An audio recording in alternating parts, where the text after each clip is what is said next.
Hey guys, it's Josh here, and today we're talking about the Cold War weapon tuning that has occurred over the past update, because Cold War just got its mid-season update for Season 2, and they basically did a really good job on the weapon tuning. Honestly, they did something that I didn't expect to actually happen with Cold War, and that is improve it drastically. And while it is not an amazing game, this is just showing Treyarch is genuinely trying to put effort into this game, and COVID's just really the main issue. It has its issues. And I'm not saying it's going to become a perfect game, but honestly, these patch notes are really good to look at, and I played through the game, and while the AK-74U and the Creed are still really strong, they've been the meta weapons.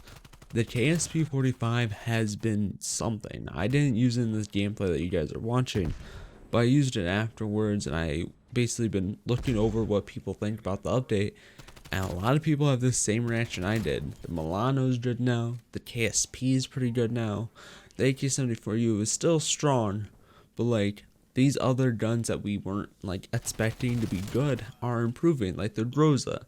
No one has touched that since Season 1, since it's released, but it got an increased maximum damage range, which makes the gun pretty good now.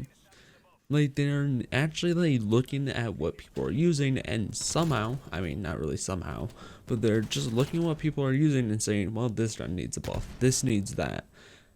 And the only disappointment I've had really with this weapon tuning is that they haven't done anything with sniper rifles really, other than disabled lint effect on the sniper rifles with iron sights equipped, which should just be okay, yeah. But the only main issue with the gun's balance now in Cold War are just the sniper rifles in my opinion. But going through these patch notes, it's genuinely insane. For example, the Krieg didn't really get a nerf, but they actually fixed some of the visual issues with it. The gun would be very hard to actually aim and shoot because, well, visibility of the muzzle flash would be too big or just be really hard to see, so they fixed up the ADS and the actual accuracy of the weapon because, well, you can see now. Or the Fafar got actual improvement after its big nerf in Season 1. They increased the ballistic speed, so it's now a better gun. And it's still super hard to control, but the gun, if you can learn it, is really good now. Then, of course, some of the attachments got changed on assault rifles that affected recoil, but that was sort of expected because basically all the ARs, except for the Fafar, are laser beams. So they're trying to improve this game, adding slight recoil here and there, and just doing that. I already talked about the submachine guns, but I'll talk about them one more. The Milano got a huge buff.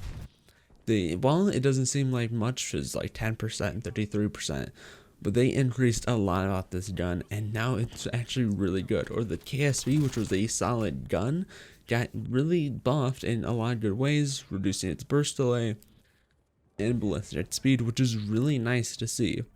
AK got nerfed. The LC-10, which is a gun, had actually got nerfed, which is weird. But the Mac-10 got new bullet pattern, and then attachments, blah blah. They're actually dealing with recoil again. Light machine guns, they are pretty but they are buffing the first one. I forget what the first one. I think that's the stoner. But it's genuinely good to see that things are actually improving. They even care about the pistols, which have been basically outclassed by either people using launchers or a lot of people who run melees just to do challenges. But the pistols are now a good secondary again because, well, they buff them, and a lot of things are improving with the game. Even though this seems like a small weapon tuning list, in the description below you'll see everything. I mean everything. I'll put a link down there to a good website. But they're fixing the game slowly but surely. So that's basically all I wanted to talk about today. Season 2 Reloaded just came out. We only got one new multiplayer map, which is the gameplay. It's Miami Day. I think it's Day or Strike or something. I somehow already forgot its name. Oh, Miami Strike, which is it's a pretty good map. It genuinely changed the map, the layout of Miami into, I said, well, I messed up, whatever. But it feels like a new map, and it plays really solid. And so while this isn't a major update in many ways, it's very small actually when it comes to actual content.